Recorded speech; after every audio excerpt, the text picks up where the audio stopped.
cognitive theory and its relevance to pediatric dentistry. I am Dr. Ram Subbareddy, Associate Professor, Department of Pediatric and Preventive Dentistry, Narayana Dental College. The contents would be as follows: introduction, fundamental concepts of Piaget theory, stages of cognitive development, sensoromotor stage, that is from birth to 2 years, pre-operational stage 2 to 7 years, concrete operational stage ages 7 to 11, formal operational stage ages 12 and up. Conclusion and references. Before going to the original part of the theory, I would like to enlighten you with some theories which are proposed on child psychology. Those are divided into two groups. They are psychodynamic theories and behavioral theories. Psychodynamic theories, under this there are three theories again given by Sigmund Freud: psychosexual or psychoanalytical theory, psychosocial theory, cognitive theory given by Piaget. We are going to deal about the Piaget cognitive theory today. Behavioral theories, which comes and behavioral theories are classical conditioning given by Pavlov, operant conditioning Skinner, hierarchy of needs given by Maslow, social learning theory Bandura. The three important, in cognitive theories there are different theories which again given by different scientists. The psychology theories are given school of thoughts given by certain people. Not all the theories will fit the bill of explaining the child's development. So later if there is any negative in one theory, they have been rectified by the other scientists and they have given the other theories. Like how the Piaget's cognitive development theory, Vygotsky's socio-cultural cognitive theory, and information processing. Piaget, known for his cognitive research, gave a very famous quote telling that when you teach a child something, you take away forever his chance of discovering it for himself. This is given by Jean Piaget. Before the original cognitive theory, I would like the students to learn about certain keywords which will be very useful for you guys to understand the cognitive theory. Those are schema. Schema means, I'll put it in a very simple terms. These are categories of knowledge. For example, if you find 4 legs, fur, tail and bigger than a cat, then it is a dog. This schema is a knowledge which the child is incorporating in him. Like 4 legs, fur, tail and bigger than a cat is a dog. For child it is a dog schema. That is the information or knowledge he will incorporate in his brain for the next would be assimilation. Assimilation is taking up the new information for the previously existing schema, which is called as assimilation. The child will call our 4-legged pet as dog, and then the child will see the same 4-legged with fur and the tail but different spots in the dog. Then he will assimilate that spots on the dog and he will call it as dog, which the new information here is spot in the dog. Accommodation involves altering the existing schemas. Assimilation is getting new information for the existing schema. Accommodation is altering the existing schema, that is new ideas as a result of new experiences. New schemas may also develop during this process. If a child calls her 4-legged pet as a doggy, when he sees a cow, the child will call this as a dog because it has 4 legs, a tail and fur in the perspective of the child. then the mother or the caretaker will tell the child that is not as a dog and that is as a cow. The child will accommodate that new information, and now he will process that and call that four-legged and big with a tail and horns. He'll take that new information and accommodate from the dog schema and to the cow. This is called as accommodation. Next comes the equilibration. See, the balance between the assimilation and accommodation, that is incorporating into an existing schema, is assimilation. Accommodation is modification of prior schema. The balance between both of them will enhance the child to learn things or to get the new information. Equilibrium. In a funny note, I would like to tell that if there is a single tooth, he cannot floss. If the child knows this, then the child is in equilibration state. So Jean Piaget has based the theory on the thinking and acquiring knowledge pattern of the child. Every individual is born with the capacity to adjust or adapt to the physical and socio-cultural environment which he or she lives.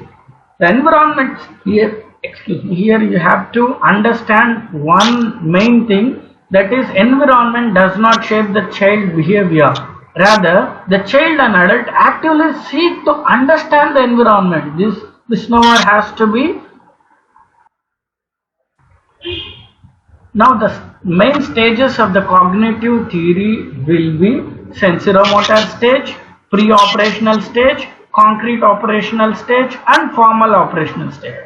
In sensoromotor stage, the child begins to interact with the environment. In pre-operational stage, the child begins to represent the world symbolically.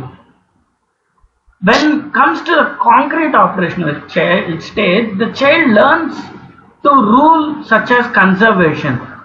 The child will go according to the rule book here in simple terms. Formal operational stage, the adolescent can transcend the concrete situation and think about the future. Now the child will turn into an adolescent stage. He can think like an adult.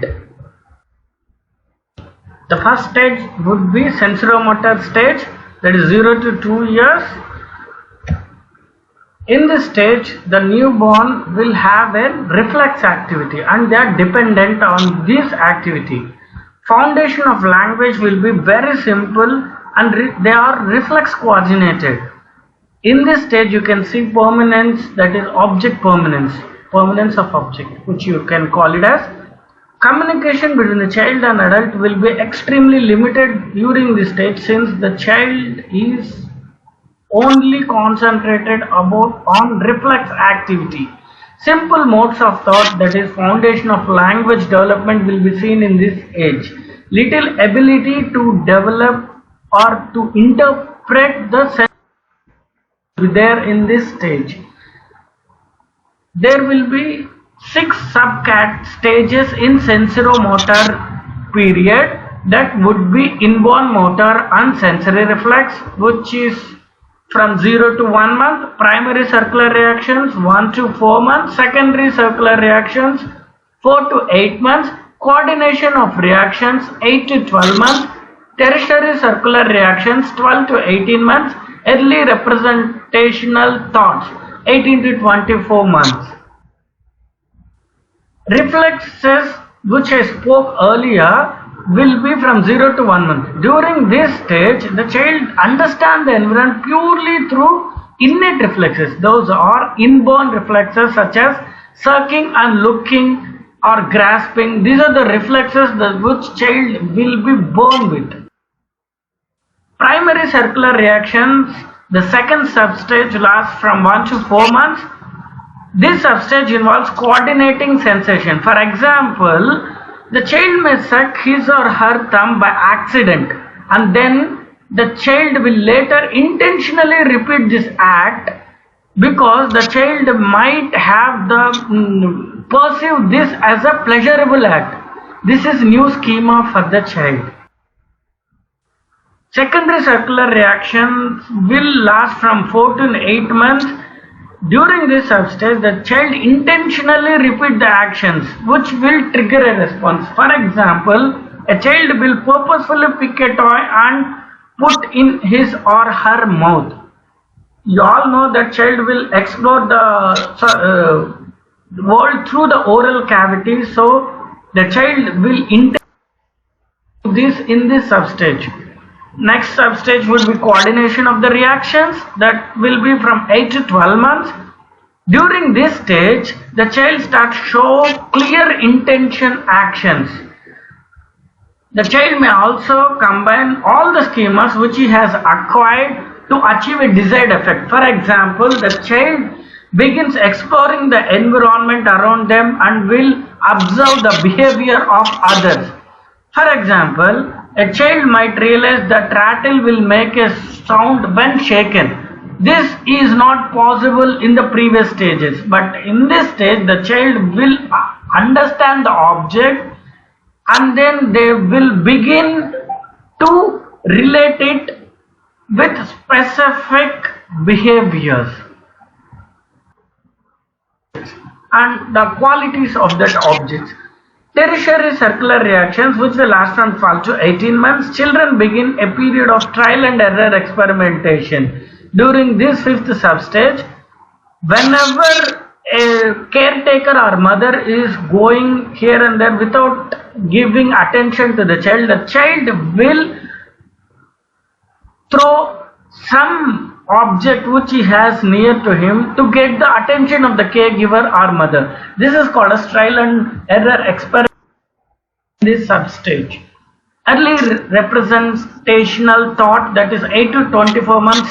Till now the child is fixated towards objects and sensoromotor period, which we will call as the child will explore the environment through sense. But in this last stage, the child will go through the representational thought. It will go through mental operations rather than purely through actions. What I'm trying to tell exactly is the child no longer will perceive or touch and learn. The child can definitely imagine things. Mental operations means they can imagine things. Toy for a car or spoon for a car. The intellectual ability of the child to picture something which is not in his or mind at that present time. See, in the picture you can see the phone in the child's lap. The child will imagine that even if it is not there in this particular stage. That is called as representational thought. The clinical applications would be the child will suffer from extreme anxiety when he or she separate from the mother. So separation anxiety will be there in this period. Never ever diagnose, even see or check the oral cavity of the children without mother's or caretaker presence. Pre-operational stage would be the next stage, which will be from 2 to 6 years. In this stage, the symbolic activity starts, that is capacity to form mental symbols and words representing things which are not present at that particular time in front of the child. Animism, investing inanimate objects with life. Symbolic fantasy, play and language. For example, see, if a child is walking and if he falls, the child will cry and he will expect an adult to come and hit the floor, so that the child will feel happy where the floor is also got hurt. So this is called as animism. The child is giving floor and life, so that if any adult hits the floor back, the child will be happy. Giving, see, the dental significance here would be giving dental instrument and equipment life, and you can put your own words like a rotor will be like a bike which will be going through, like that. You have to give the child in his own understandable language. Egocentrism. In this stage, the child will have an egocentrism state, that is, child is incapable of assuming another person's point of view. Understanding language in concrete or literal sense. Whatever you say, the child will take it in a literal sense. Go. If you tell them, go, you please put it there, the child will go and put it there. That's it. Literal sense. Logical reasoning. Limited and child's thought process are dominated by immediate sensory impressions. Here, the object permanence refers to the child that even if there is no object in front of the eyes of the child, still the object is present in front. That is object permanence. Lack of conservation. See, the child understands that changing the form of the substance or objects do not change its amount, overall volume or mass. For example, if at all a long beaker and a short beaker with the same quantity of the fluid is placed, the child will point out a long beaker which consists of more liquid, because they doesn't have that conservation ability during this stage. Egocentration refers to the belief that others see the world from the same point of view as the child. When this is a famous experiment, when the three mountains models are kept in front of the child will see from his point of view. That is, thus his mountain, what it is showing, will be seen in the other mountains also. That is, will perceive. Next, the perceptual egocentrism. This is incapable of assuming another person's point of view. The next stage would be period of concrete operations, that is from 7 to 11 years. An improved ability to reason emerges. During this period, the thinking process becomes logical. He or she will develop the ability to use complex mental operations such as additions and subtractions, which will be done in mathematics classes in the school. The child is able to understand other points of view, and animism will be declined in this stage. The futures of this stage would be conservation, decentration, elimination of egocentration, seriation, transitivity, and reversibility. Decentration is nothing but to focus their attention on several attributes of an object or event simultaneously and to understand the relation between dimensions. For example, decentration is, if you give an apple, they will see for the dimensions. If you given another apple, they'll check for the dimension. Okay, this apple is not the same size and shape of the other apple. For example, A is greater than B and B is greater than C, then A is greater than C. This is how the child will decentrate. They'll understand. Next, the conservation would be understanding the quantity, length or number of items is unrelated to the arrangement or appearance of the object as seen in the previous stage. The child can successfully pass through the conservative experiments, such as when you pour the same amount of the liquid in the large beaker and the broader and the smaller beaker, they will point out that both the beakers consist of the same amount of the liquid because they have ability. Next, the seriation would be a characteristic of concrete operational where the child is having the ability to arrange any object according to some quantified dimension such as weight or size. This ability is called a seriation. An 8-year-old can definitely arrange 8 sticks of different lengths in order from shortest to the longest. Transitivity. There are certain fixed relations among the qualities of objects. A is shorter than B, then reversible is B is longer than A, relative would be B is shorter than C, reversible would be C is longer than A. Which is the shortest or which is the longest? The child can point out in this particular stage, that is A is the shortest and C is the longest. In this stage you can see that elimination of egocentrism.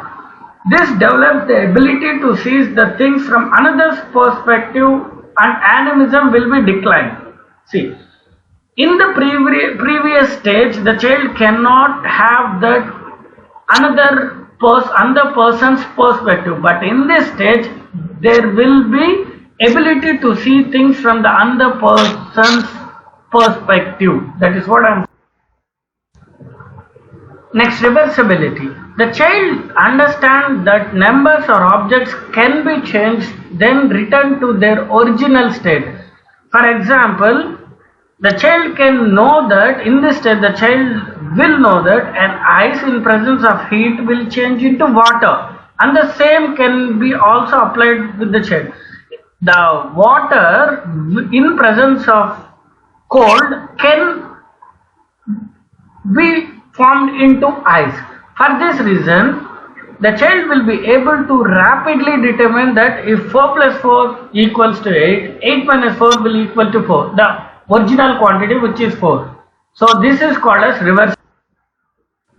The clinical implications in this stage are: during dental treatment, instruction should be based on concrete objects. Brush your teeth in up and down strokes for the front teeth, back and forth strokes for the back teeth twice a day. Maybe, see, if you explain in this manner, it might be less understood than saying and demonstrating this in a model of your teeth. The brush should be held in this way for the front teeth and moved in up and down direction in this manner. This is how you need to show the child by performing it in a model. Then they can understand it in a better explaining simply. Period of formal operations, that is from 12 and above. In this stage, individuals move beyond concrete experiences and begin to think abstractly. They reason logically and draw conclusions from the information which are available, as well as apply all the process to the hypothetical situations. During this stage, the young adult is able to understand such things as love, shades of grey, logical proofs and values. The young adult begins to entertain possibilities for the further and fascinated with what they can do. The adolescent thought process is similar to adults and can understand concepts like health, disease and prevention. Hence, he should be treated like an adult. In this, see, I just wanted to tell that you have to use age appropriate words. For a 3-year-old, for a 6-year-old, for a 12-year-old, you should change the words. That is, childish or word substitutes. See, euphemisms you will call it as. For example, for an aerator or for just aerator, you can use as whistle or a motorbike in a 6-year-old child.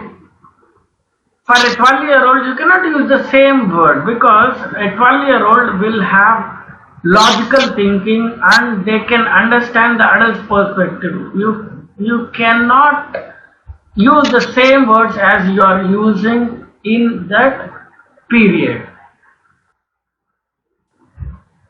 There are some adolescent egocentrism that can be dissected into 2 types of social thinking, that are imaginary audience and personal fable. Imaginary audience involves the attention-getting behavior and heightened self-consciousness. This makes them susceptible to peer influence.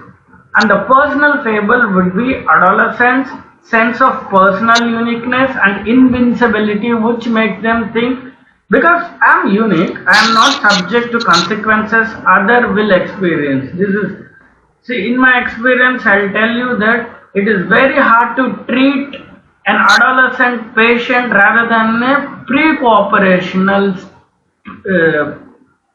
children, because an adolescent will think, some of the adolescents will think they are indispensable and they will not get any health issues. I'll just explain in the later.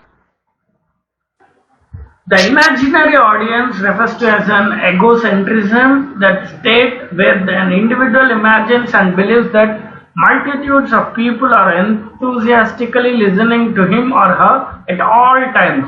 In extreme cases, it will turn into paranoia, which is that belief in an imaginary audience can lead to paranoia, as the sufferer believes that he or she is being watched by invincible audience at all times. Even though nobody is watching, they'll assume that everybody is watching and their actions are watched by everybody. In extreme cases, it will turn out to paranoia.